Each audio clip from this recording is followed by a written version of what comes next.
welcome back to the GSL Super Tournament, guys. I am Wolf, and we've got oGsjookTo playing against Slayers Ryung up here next, so look forward to that. Now, JookTo, I was talking to one of the foreign fans actually after this, and they were out, getting some water during that break.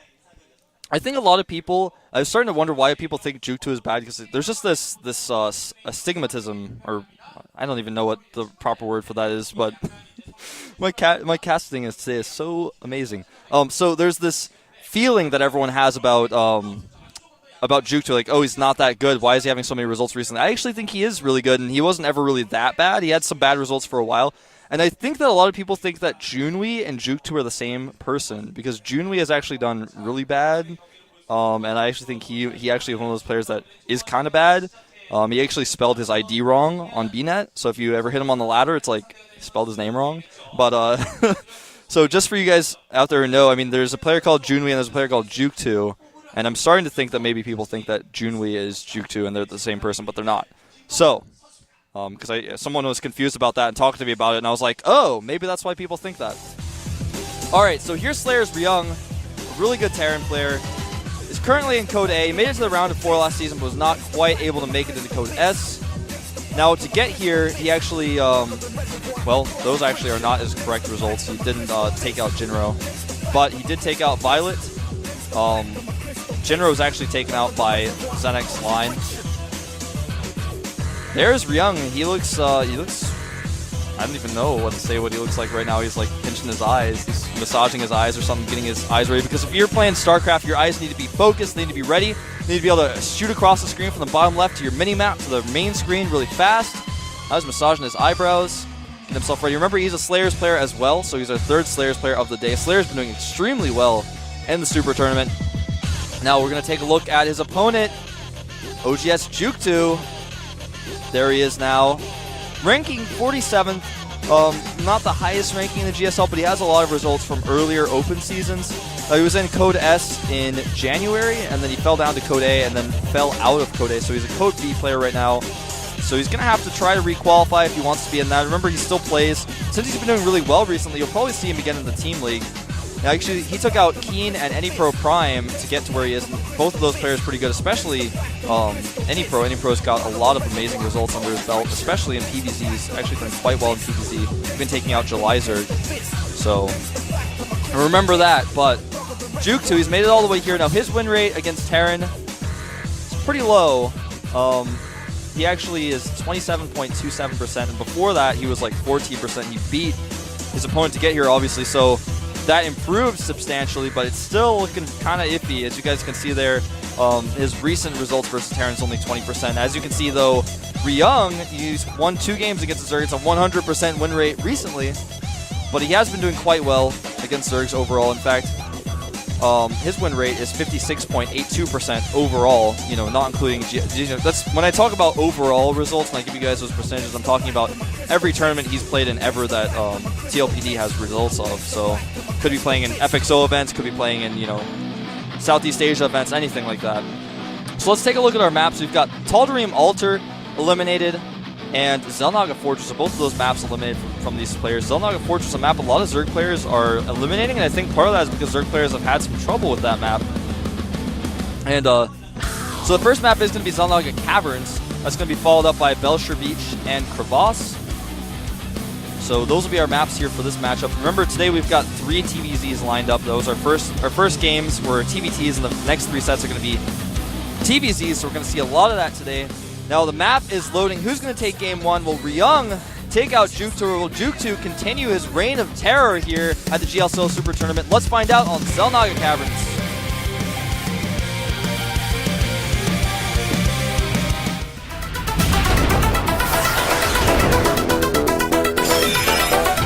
Slayers Ryung versus oGsjookTo. All right. Up here at the top position, a player on the team Slayers. Pretty strong player at that. Done well. He's done well against Zerg recently. He is torturing me with this intro. And his name is Slayers Ryung.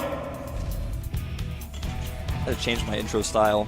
There he is. He's got some Bakari sweat. I respect anyone who drinks Pocari Sweat. Except villains and criminals, of course. His opponent, a member of the team OGS, a pretty good Zerg player, doing a lot better recently. He is. Squeeze that one out. oGsjookTo not drinking Pocari Sweat. He could be in trouble. Alright, so remember guys, this tournament would not be possible without LG 3D Cinema, Intel, and G-Skill. Keep them in your thoughts and your mind. Support them because they support you. Without them, none of this would happen. Of course, thanks to the folks at GomTV. Go to gomtv.net to find out more information about GomTV, by the way. And just a big thank you overall to the people at GomTV. And also Blizzard. Thank you, Blizzard. I never really give shout-outs to Blizzard because everyone knows about Blizzard, but gotta thank them because without them, none of this would be possible. Like, there would never be StarCraft 1, and then StarCraft 2 would never happen. And all the other games you enjoy by Blizzard, like Warcraft 3, World of Warcraft, and the up-and-coming Diablo 3, none of that would be possible without Blizzard either. So you gotta give them some credit. Now, Ryung has taken a gas. He's gonna immediately make a tech lab on this barracks. That's very interesting, skipping the first Marine. May want to do a little bit of a Reaper opening. Reapers can be quite good when your opponent goes for hatch first or pool first, but when it's a speedling expand, they're much less effective. Of course, you can get a few kills with them if you micro it correctly. If you go for a super fast Reaper, which we do see, because that Reaper is pretty quick coming out here for Ryung. So it's going to allow him to just get a good follow-up scout and maybe kill a few drones. Zerglings are going to come out, have to defend. He's going to have to use that Queen when it pops very well to defend this. So most likely, if there's good control by oGsjookTo, no matter how well the Reaper is controlled, it's going to be chased away. Now remember, oGsjookTo actually has no idea this Reaper is coming, so if he sends all of his Zerglings away and he only has that Queen, and the Reaper is controlled properly, he's definitely going to lose a drone or two. But when Zergling speed finishes, though, that's when the Reaper harassment's going to end. So it looks like he is just going to make that one Reaper, making a Marine afterwards. So he just wants to scout with this, control the map, pick off scouting Zerglings. Yeah, he just wants to control the map. It's not a secret that he's getting the Reaper. He's not doing some sort of old school 5-racks Reaper build or anything like that. I don't know if you guys remember the old days. The good old days. I miss those times. I thought those games were so exciting back when that was the style. That SCV got taken out, but not before he saw the hatchery. Here comes the Reaper. The Reaper actually, you know, he just basically saw his opponent was going for a speedling expand, and he saw the hatchery, so there's nothing else to really see with that Reaper. So basically what he's going to do with the Reaper is come in here, make sure his opponent didn't get a super fast Baneling Nest or Roachborn or anything crazy, anything out of the ordinary. And basically he's like, I can't really do that. You got a Queen, so I'm just going to leave. As he can continue to control the Xel'Naga Watchtower and clean up Zerglings where he can find them. But now that speed's done, he's going to have to be very careful. Ryung wants to come up there, harass that factory that's building, but unfortunately for him, there's a Marine behind that wall. You see, the Reaper gets a little bit hard to use when the speed's done. Better to keep it on the Xel'Naga Watchtowers and bounce up to the high ground and just kill Zerglings at your disposal instead of just losing your Reaper carelessly. Some people would disagree, but I think losing your Reaper carelessly is always a bad thing. Now, Ryung is going to go for Pre-Igniter Hellions. Pretty common opening. Sometimes you see multiple factories following this up. Drones transferring over there. So, gas is still being mined here for oGsjookTo. In fact, he is mining with just one drone. That's pretty smart. Talked about that a lot in my cast. But for those of you guys who haven't watched, or the nubs out there, if you're a Zerg player and you want to pull your drones off gas, but you're not really 100% sure what your opponent's doing, it gives you the opportunity to kind of make choices. If you just leave 1 or 2 drones in gas, you still get the extra minerals of pulling them. But if you have that one in there, you're still going to have the gas. So if you need to make a switch really quick, you need to get a roach out or something, you can, because you've got the gas kind of building up slowly over time. It doesn't hurt you too much to lose that drone. There's a Baneling Nest going down for oGsjookTo. oGsjookTo likes to get that early Baneling Nest to not only for defense, but also to be a little aggressive off the 2 bases sometimes. Kind of been his style here in CVT. We've seen some games of him recently. Now, oGsjookTo is going to start putting drones back on gas. Now, these Hellions are going to come in here as a little bit of a surprise for oGsjookTo. He hasn't really spotted those at all. He does have some Spine Crawlers up, and he's actually going to try to spread a little bit more creep here with this Queen, which is going to help him. But he just doesn't have that many Zerglings getting that fast hatchery, or fast lair. These Hellions are going to start running around now. He's going to get his first glimpse of them here at the Xel'Naga Watchtower. And here they come. There is that one Spine Crawler at the front. He may try to avoid that and run into the main. Natural well defended, though, having the Queen there, the Spine Crawler as well.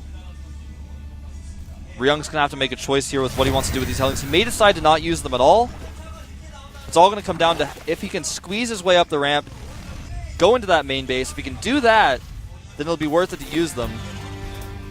As you guys can see, getting a shot back at base. He's actually just powering up, adding more barracks, adding a starport. So he's not going to be going for multiple factories. Here come the Hellions now at the natural of oGsjookTo. He's going to try to run in here, snipe some Zerglings. Does get away. Actually, none of those Hellions even taking a hit. Nice micro by Ryung.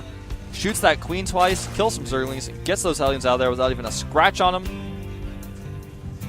Takes better care of those Hellions than Lando Calrissian took care of the Millennium Falcon in Return of the Jedi. Does take out that creep tumor that was being morphed. Now, if you're a Zerg player and you don't know this, I noticed a lot of newer players don't know this. You can actually cancel creep tumors. Something that oGsjookTo did not do there. So if your creep tumor comes out of under attack and you notice that, you can cancel it and you can still remake it later. A lot of people think that, oh, nice scan there, going to kill a lot of these creep tumors.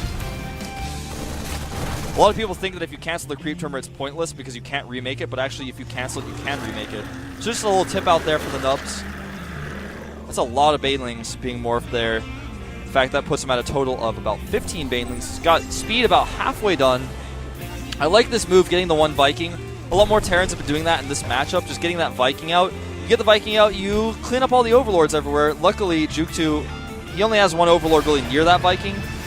There's, of course, that second one in the middle. So the Viking may get up to 2 kills on Overlords, which is pretty huge.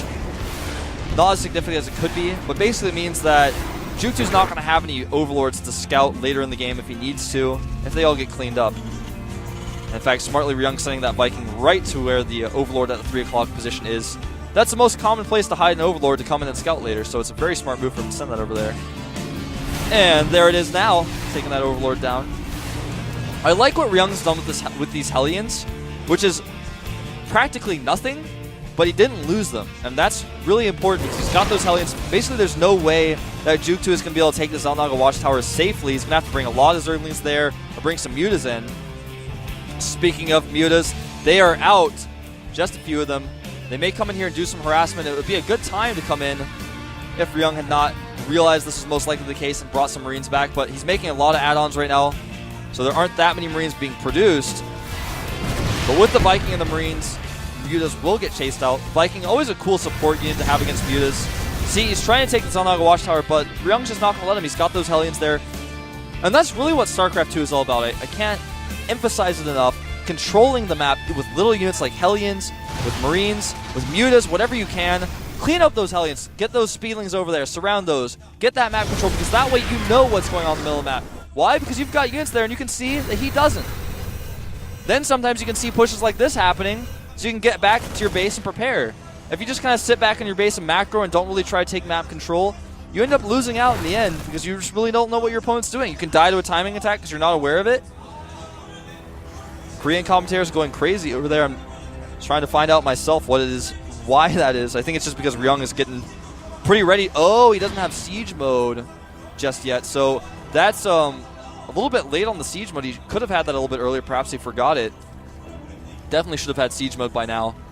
Bit of a blunder there. Now, the Mutalisk count's starting to get pretty high, and we've seen oGsjookTo use Mutalisk quite well through the mid-game in all of the matchups he's played in. Did it against Protoss. He's done it against Terrans. So he's just going to try to slow down these pushes using these Mutas. Maybe target down the depot where he can. All he has to do is do a little bit of damage and then leave. Well, shouldn't have lost that Muta, but he's playing it smart. Because even if he doesn't kill anything, in fact, he almost killed that depot, but it will be most likely repaired. He moved his opponent back. His opponent had to run home, and that just buys him time. Every second that you can buy is important. But he can't buy... whoa! Here comes the Banelings. That was a weird time to attack. Losing all of those Banelings and still losing a lot at that third base location.